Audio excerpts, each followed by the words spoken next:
la educación pueden convertirse en herramientas profundamente transformadoras.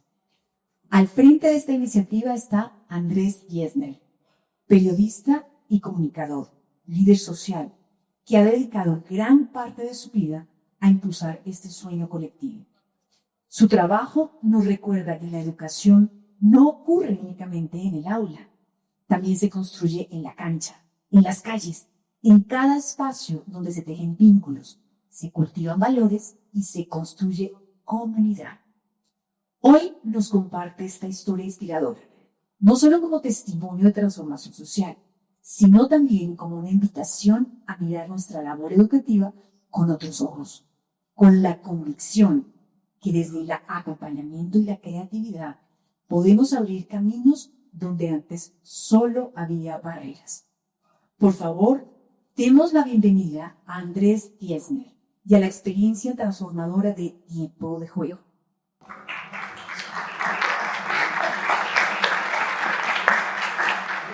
Muchas gracias, Sandra, por la introducción. Buenas tardes para todos, para todas. Muchas gracias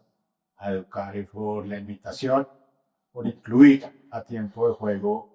en un encuentro como estos, que si bien, como les voy a contar en adelante, Tiempo de Juego opera ocupando el tiempo libre de los chicos y tratando de operar en actividades extracurriculares. Siempre tratamos de estar muy de la mano de la academia, del trabajo con las aulas, con los colegios de los entornos en los que nosotros trabajamos, y pues sin duda, ustedes más que nadie lo saben, la importancia de la ocupación del tiempo libre de una manera adecuada. Estaba hablando con Sandra y sé que esta mañana tuvieron una jornada de mucho dato, de muchas estadísticas, entonces la idea va a ser echarles el cuento de cómo nació Tiempo de Juego, cómo evolucionó y cómo nació esta metodología que utiliza el arte y el deporte para trabajar con niños, niñas y jóvenes, sobre todo de territorios desfavorecidos, pero también poco a poco también comenzando a trabajar en colegios públicos. Esa bandera con esa frase que no se ve muy bien ahí, es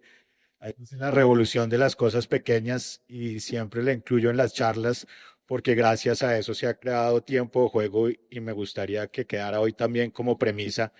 Y es que Tiempo de Juego ha sido un trabajo totalmente colectivo. Si bien yo puse la primera pista o el primer balón, como lo van a ver ahorita, ha sido un trabajo totalmente colectivo de voluntades de muchas personas que desde sus intereses, desde sus pasiones, desde sus conocimientos, le han aportado algo a este proyecto. Ustedes van a ver a lo largo de la charla que solo gracias a esas voluntades es que Tiempo de Juego ha podido crecer su impacto, y pues que sin duda creo que es un mensaje importante para el momento que vive nuestro país, y para usarlo en términos futbolísticos, la importancia del trabajo en equipo. Como decía Sandra, yo soy periodista. Hace 20 años y moneditas trabajaba en la revista Semana, y me encomendaron hacer una investigación en este barrio, en esta loma que se llama Altos de Cazucá, que queda en los linderos de Bogotá con Soacha, para ubicarlos geográficamente a los que no conocen y contarles un poco de su historia. Cazucá es un barrio relativamente joven, no tiene más de 50 años, nació a partir de desmovilizaciones de grupos de izquierda que, alegando su derecho a la vivienda, ocupó esta zona. Después, hacia los años 80 y años 90, se convirtió en el principal receptor de desplazados por la violencia del país, que pues tratando de encontrar oportunidades en Bogotá,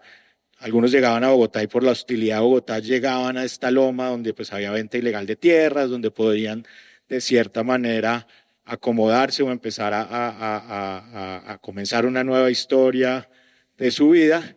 Y a esto también se sumó que ya en años 90 y 2000 los grupos paramilitares, los grupos de extrema derecha, el bloque Centauros, bloque Capital, también sintieron que esta loma era el mejor lugar a hacer una ocupación político-militar de Bogotá. Entonces, obviamente, esto creó una bomba de tiempo tanto así que semana, y yo molesto mucho con eso, decidiera hacer una crónica en este lugar. Pues digo molesto porque es la situación, ustedes saben, de muchas de las periferias de nuestras principales ciudades, pero la situación estaba muy compleja. Este fue el titular de esa crónica. Yo fui a Cazugá con Marta Ruiz, que era la editora de seguridad, y la pongo en la presentación porque es muy diciente y muy alarmante, y hoy en día suena casi aterrador que 210 jóvenes hayan sido asesinados. Es como una cifra que uno no le cabe en la cabeza que pudiera suceder. Entonces,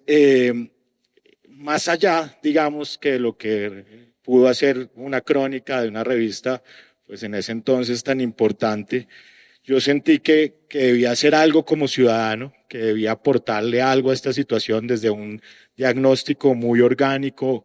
Lo que yo sentí fue que el exceso de tiempo libre que tenían los niños, las niñas y los jóvenes en este territorio los hacía más vulnerables a las problemáticas que se presentaban de reclutamiento de grupos armados, de reclutamiento de pandillas, de que las niñas quedaran embarazadas a una edad muy temprana. Y dije, ¿qué hago? Quiero hacer algo.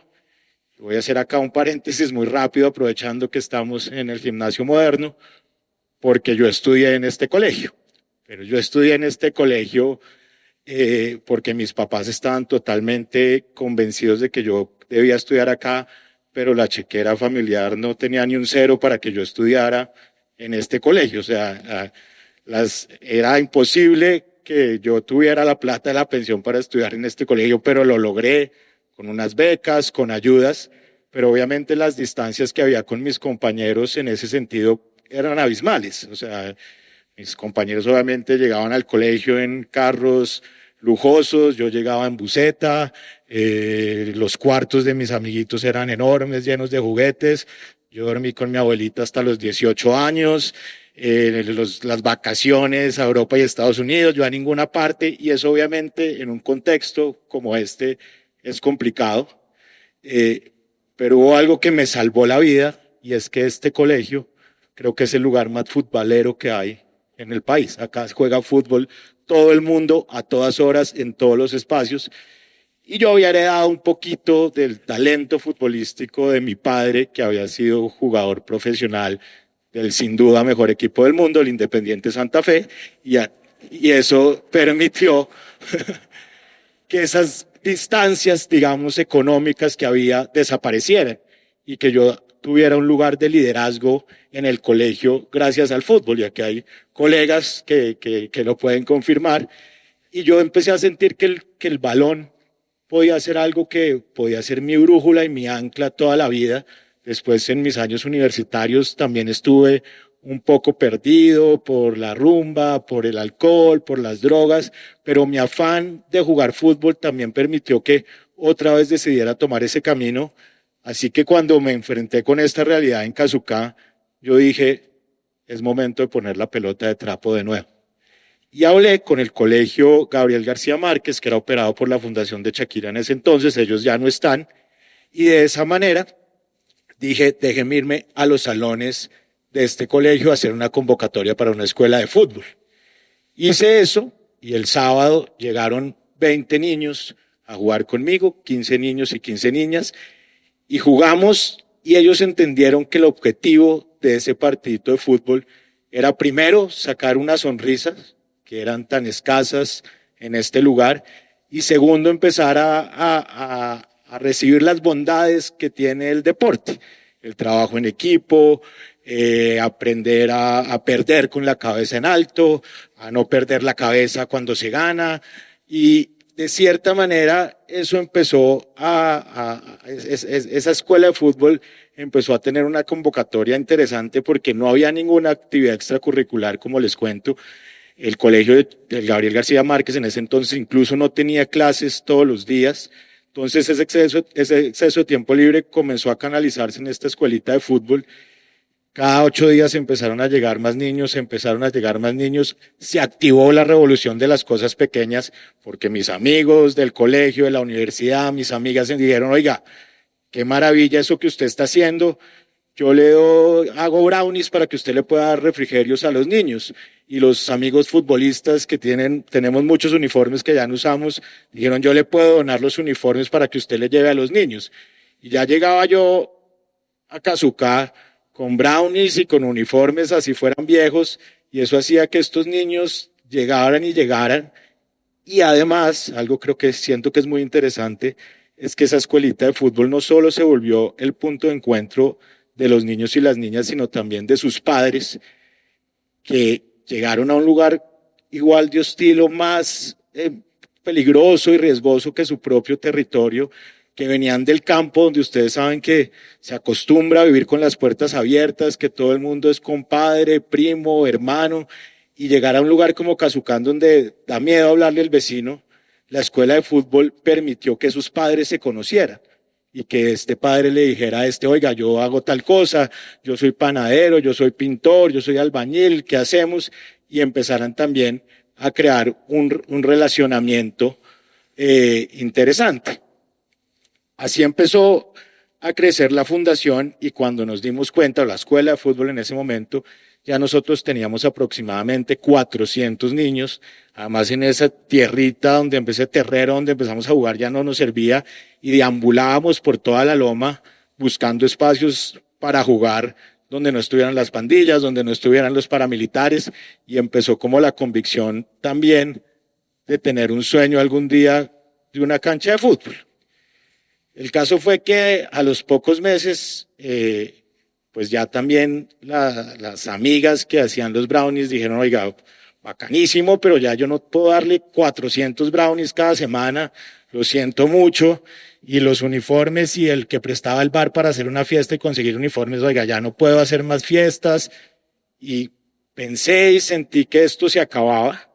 y ahí hay un punto de inflexión muy interesante en tiempo de juego, porque la misma comunidad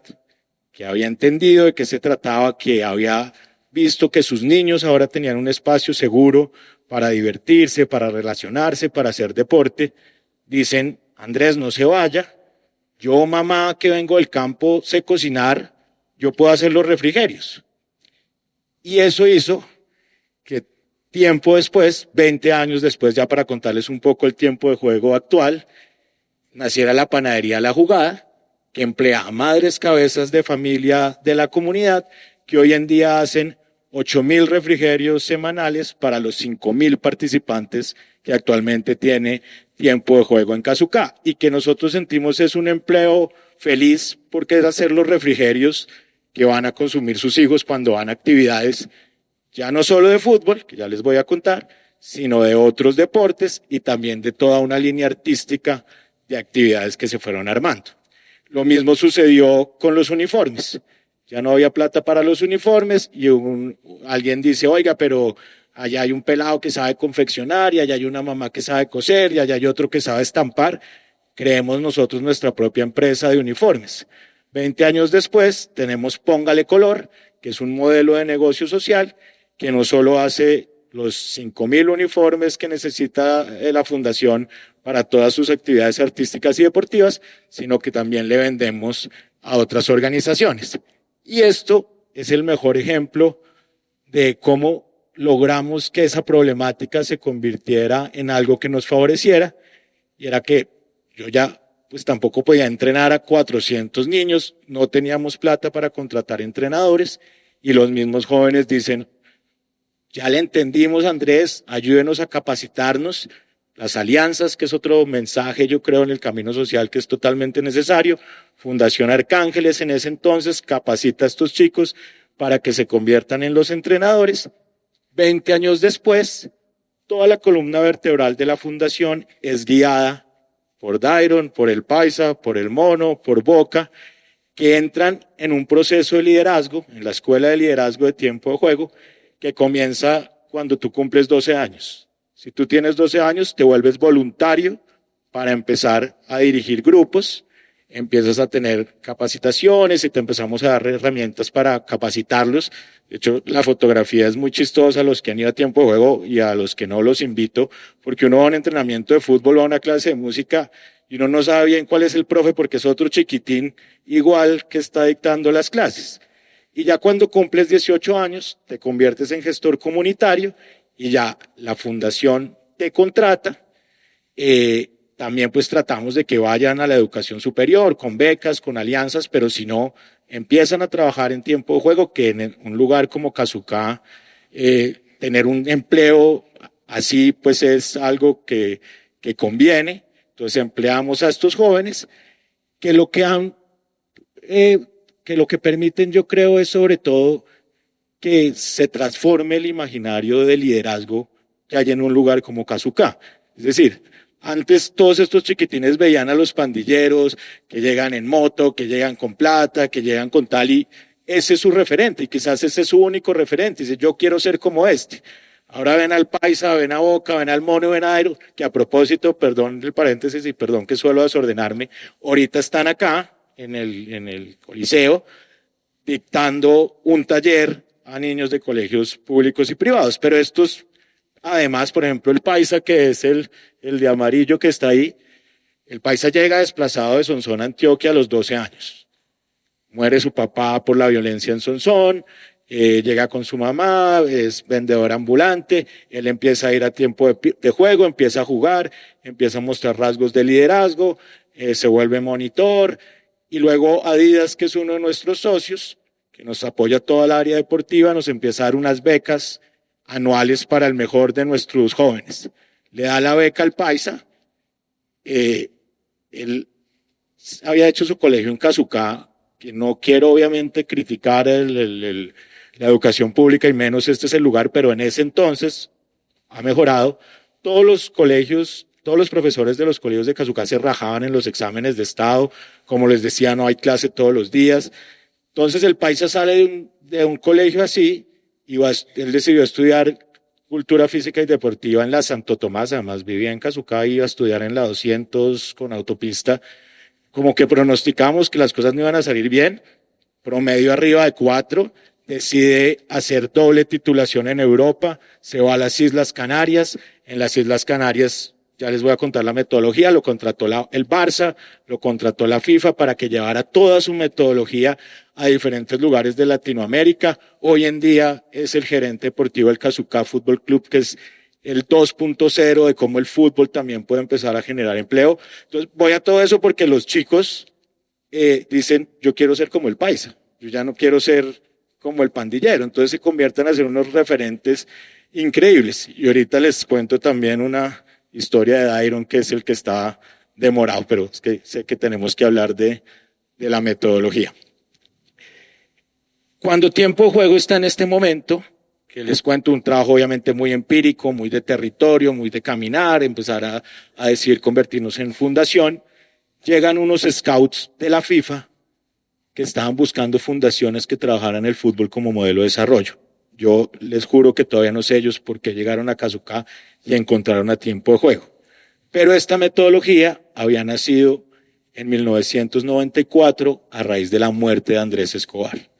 Cuando asesinan a Andrés, había un alemán haciendo una maestría de deporte en la Universidad de Antioquia, que junto a 2 colegas de Medellín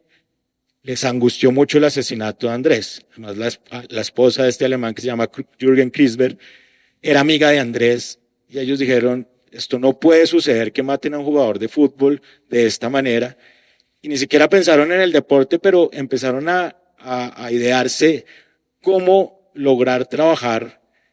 en las comunas y con los combos de las comunas de Medellín de los años 90, que ustedes saben el nivel que estamos hablando. Y la única forma que encontraron para relacionarse con ellos fue con el fútbol. Y fue ir a decirles, oiga, vamos a jugar unos partidos de fútbol callejero, pero acá, primero que todo, siempre los equipos van a ser mixtos. En un territorio obviamente machista, les imponen que la mujer tiene que jugar. En ese tiempo, el primer gol tenía que ser de la mujer. Hoy en día, con justicia, las mujeres dicen, da igual si el primer gol es nuestro o del hombre. Pero así comenzó. Vamos a sacar a los árbitros para que los chicos tengan que resolver sus problemas, los jugadores tengan que resolver sus problemas por medio del diálogo. Y siempre en cada partido, antes los mismos jugadores van a pactar sus reglas de juego y al final del partido los mismos jugadores van a evaluar su comportamiento y el comportamiento del equipo rival. Y eso les funcionó en las comunas de Medellín. Ahí el Colombiao,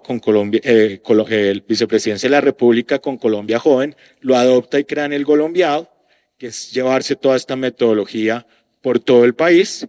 Luego ya viene el Mundial de Alemania y Jürgen va y les cuenta a los alemanes que eso le funcionó en Colombia, que lo apoyen para llevar eso por todo el mundo.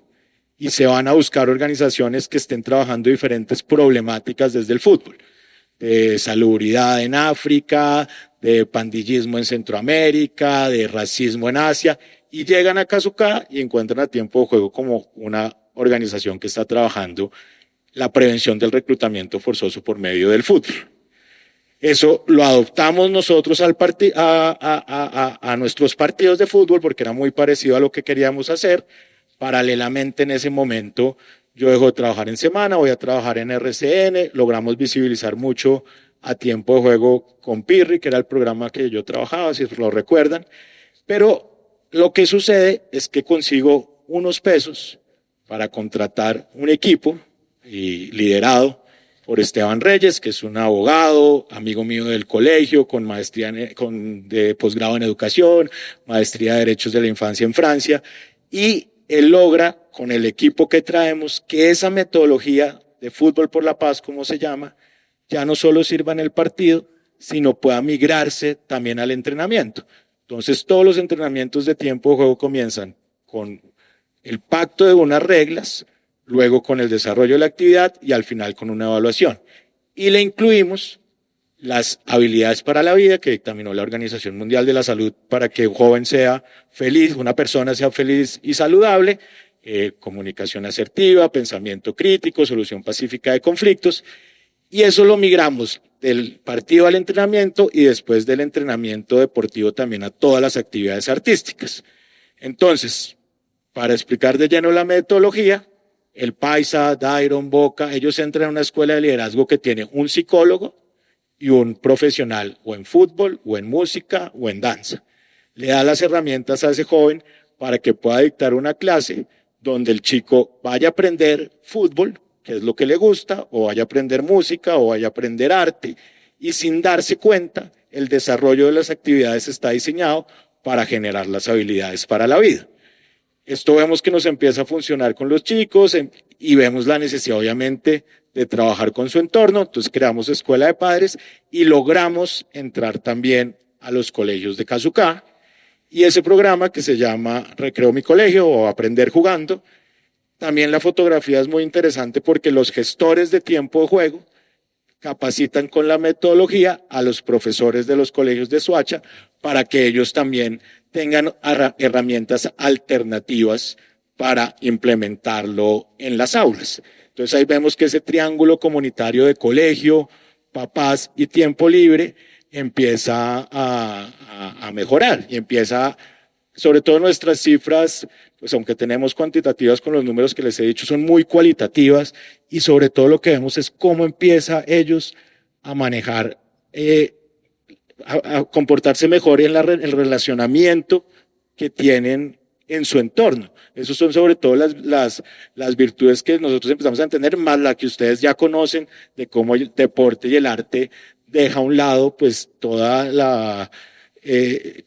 ese desgaste que tiene un joven por naturaleza de adrenalina y de dopamina y lo prefieren en un torneo de fútbol o en una presentación musical. Lo que les contaba de Dairon, que era el otro joven que está ahí, ese es Dairon, es que esta metodología que nosotros vimos funciona en el colegio, funcionó en el barrio,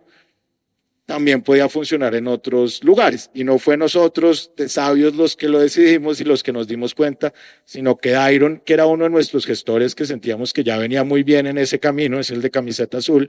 comete un delito